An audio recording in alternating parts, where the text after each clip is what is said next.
بھائی کیوں اللہ خود سے کیوں ڈرا رہا ہے؟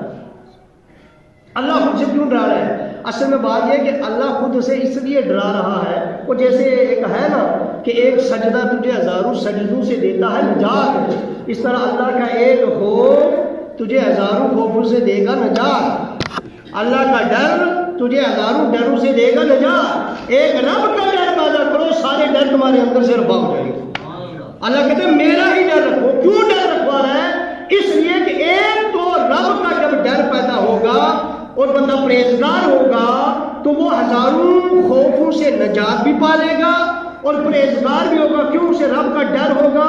تو جب اللہ کا ڈر ہوگا، اس کا مطلب یہ ہے کہ جب اللہ کا ڈر ہوگا کسی کا حق نہیں کھائے گا، اللہ کا ڈر ہوگا تو وہ کسی کی زمین نہیں اٹھائے گا، اللہ کا ڈر ہوگا وہ شراب نہیں پیے گا، اللہ کا ڈر ہوگا وہ جھوٹ نہیں بولے گا، اللہ کا ڈر ہوگا کسی کا حق نہیں مانے گا۔ اسے پتہ ہے میں نے رب کے سامنے جواب کیوں ہے، اسے اللہ کی ناراضگی کا ڈر ہے۔ یہ بھی کیٹاگری ہے، کوئی اللہ کی ناراضگی سے ڈرتا ہے، جو اللہ کے ولی ہوتے ہیں وہ صرف اللہ کی ناراضگی سے ڈرتے ہیں، کوئی اللہ کے عذاب سے ڈرتا ہے، کوئی جہنم سے ڈرتا ہے، لیکن اصل بات ہے اللہ کی ناراضگی سے ڈرنا چاہیے، رب ناراض نہ ہو جائے۔ تو وہ جو بندہ ہوتا ہے نا متقی تقوی والا، جس کو اللہ کہتا ہے میری عبادت کرو تاکہ تم متقی بن سکو، تو اس کا مطلب یہ نکلا کہ اس کے اندر سے غرور اور تکبر ختم ہو جاتا ہے۔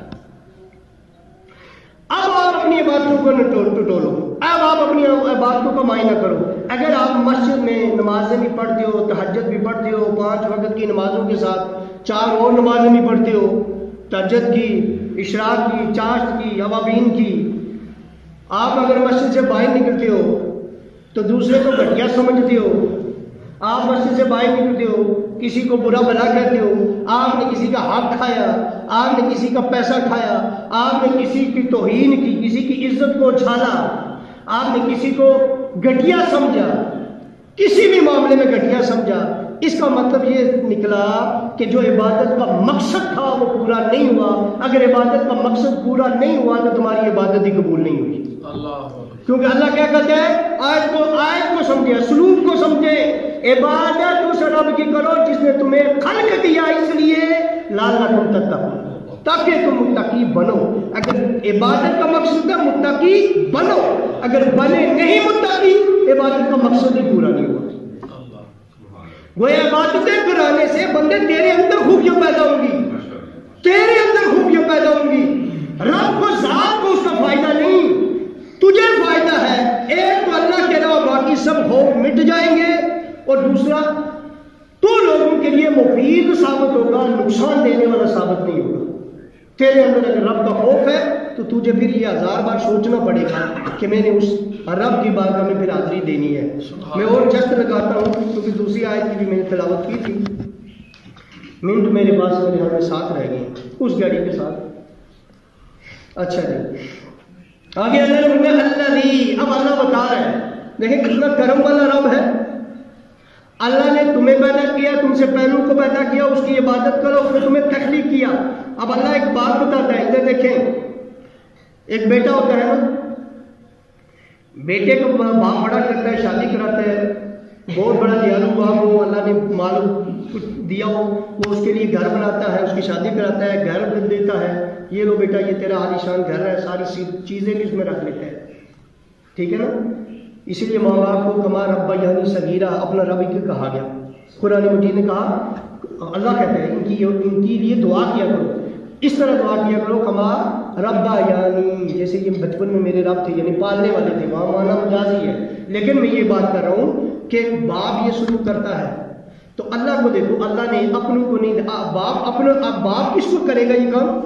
بھائی جو اس کو فرمانبردار ہو، نافرمان ہو، اس کو مانے گا باپ، اس کو بھی مقام بنا کے دے گا۔ لیکن رب کو دیکھو، اللہ نے کہا انسانوں کو، مومنین کو نہیں، کافروں کو نہیں، یہودیوں کو نہیں، انسانوں کو، میں نے تم سب کو تخلیق کرنے سے پہلے کیا کیا؟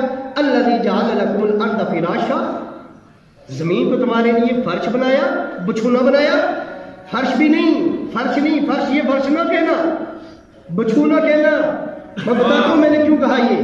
اور سمائی بنا، آسمان کو چھت بنایا، اور بھائی فرش تو سخت ہوتا ہے، فرش پہ آپ کچھ چیز اٹھانا چاہو تو اٹھا نہیں سکتے، اگانا چاہو تو اگا نہیں سکتے، یعنی یہ گزائر ہمارا جو فرش ہے، ہم اسے فرش سمجھتے سخت کو، وہ فرش اور ہوتا ہے.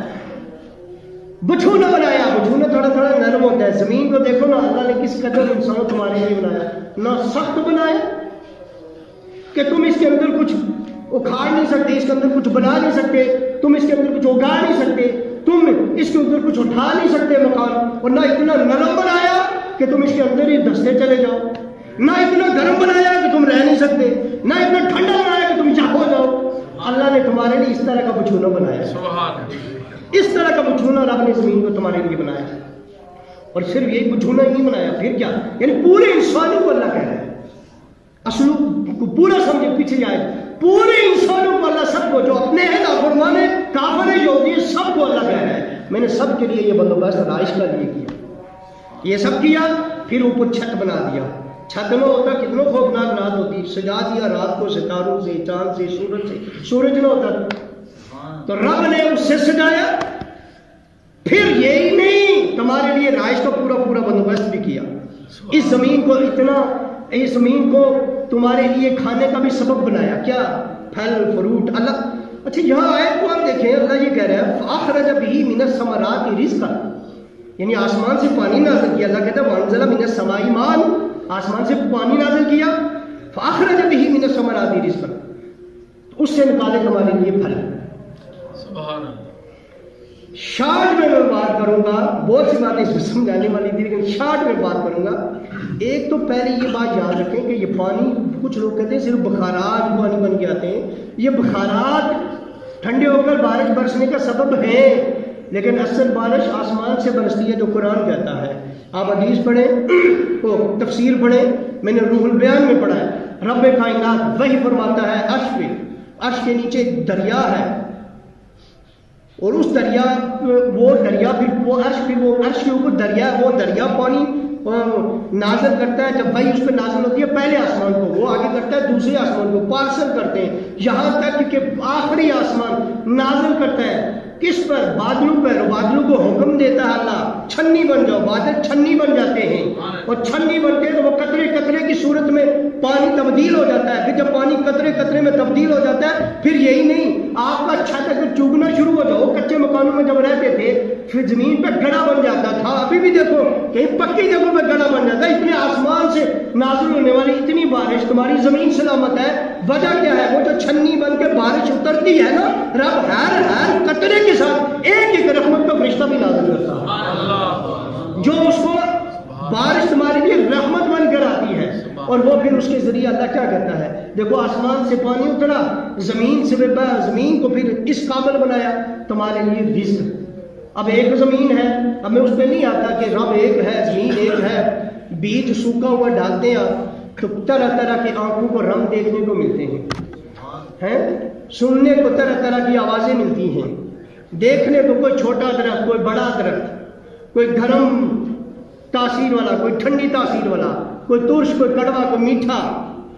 یعنی اسی زمین سے, اسی پانی سے الگ رنگ, الگ تاثیر, الگ ذائقے. سیب کے لیے الگ الگ ان میں فائدے, کوئی چھوٹا ہے کوئی بڑا ہے. ایک لطیفہ بھی ہے, ایک بندے نے کہا اللہ تعالیٰ نے یہ بیلوں کے ساتھ, بیلیں چھوٹی چھوٹی نازک, ان کے ساتھ اتنا بڑا ہی ہوا نا, اتنے بڑے تربوز, اتنے بڑے ککڑیاں لگائی ہوئی ہیں, اور جتنے بڑے بڑے درخت ہیں ان کے ساتھ چھوٹا چھوٹا آم, چھوٹا چھوٹا سیب. یہ کیا حکمت ہے. وہ ایک سیب کے درخت کے نیچے سویا, اوپر سے سیب گرا اس کے سر پہ, اس نے کہا شکر اللہ اس کو چھوٹا ہی بنایا ہے. اگر یہ ہوتے کدو جتنے ہیں تو میرا تو سر کا کام تمام ہو جانا تھا. یہ ایسے بیچ میں لطیفہ یاد آیا, مگر اس میں بھی اللہ کی توحید ہے. تو رب کائنات نے یہ سارا اللہ کہتا ہے تمہارے لیے, زندگی کے لیے یہ میں نے بندوبست کیا. اتنا کچھ رب نے تمہارے لیے کیا. کیا کہا, میری عبادت کرو, میرے ساتھ کسی کو شریک نہ ٹھہراؤ. آج انسانوں نے اس رب سے عبادت سے منہ بھی موڑ لیا, اور اللہ کی نعمتوں سے بھی منہ موڑ لیا ہے. کیوں, زندگی کی ضرورت سونا چاندی نہیں, بینک بیلنس نہیں. زندگی کی ضرورت ان دو آیتوں کو پڑھے. رب کیا کہتا ہے, زندگی کی ضرورت زمین سے اگنے والی فصل ہے, زندگی کی ضرورت اناج ہے, میوہ جات ہے. اس طرف سے تم نے منہ موڑ لیا ہے جو تمہیں زندگی بخشتا ہے, اس کو تم توہین سمجھتے ہو اپنے کھیتوں میں ہل چلانے کو. کتنی زمینیں اسی طرح پڑی ہوئی ہیں, زمینیں تم نے اگانا چھوڑ دی ہے. یہ اللہ کی ناشکری ہے. سونا تمہارے لیے زندہ رہنے کے لیے ضروری نہیں, چاندی ضروری نہیں، بینک بیلنس ضروری نہیں، جو تمہاری زندگی کی بقا کے لیے ضروری نہیں تھے تم اس کے پیچھے پڑ گئے، اور جو زندگی کی بقا کے لیے ضروری ہے اس سے تم نے منہ موڑ لیا۔ دیکھو پھر بیماریوں نے کس طرح تمہارے اندر جگہ بنا لی۔ تو یہ اللہ کی ناشکری یہ بھی ہے۔ عبادت کرو اس رب کی جس نے تمہارے لیے یہ سب کچھ پیدا کیا ہے۔ زمین سے جو کچھ تم اخذ کرتے ہو، جب تم ہل جوتتے ہو تو یہ کیا ہے؟ حضور نے ایک مزدور جو زمین میں ہل جوتتا تھا اس کا ہاتھ چوما تھا، نبی پاک نے اس کا ہاتھ چوم کے کیا فرمایا تھا؟ القاسب حبیب اللہ، یہ اللہ کا حبیب ہے، حضور فرما دیں۔ یہ حدیث پاک آپ کو سنا رہا ہوں حضور کی، جو ہاتھ سے محنت کرتا ہے وہ اللہ کا دوست ہوتا ہے۔ تو ہم نے بلا دیا، اب کوئی کسان ہو ہم اسے گھٹیا سمجھیں، ہمیں یہ نہیں پتا کہ اگر رب ہمیں دینے والا ہے تو وسیلہ بننے والا یہ ہے۔ تمہارے پیٹ میں جو کچھ جاتا ہے وہ اس کی وجہ سے جاتا ہے، ان کی بھی قدر کرو، ان کی بھی عزت کرو، ان کو بھی احترام کرو۔ یہاں رب نے جو اپنی قدر اور اپنی عزت اور اپنا عبادت کا حکم دیے، دینے کے بعد کیا فرمایا؟ وہ رب ہے جس نے تمہیں زندگی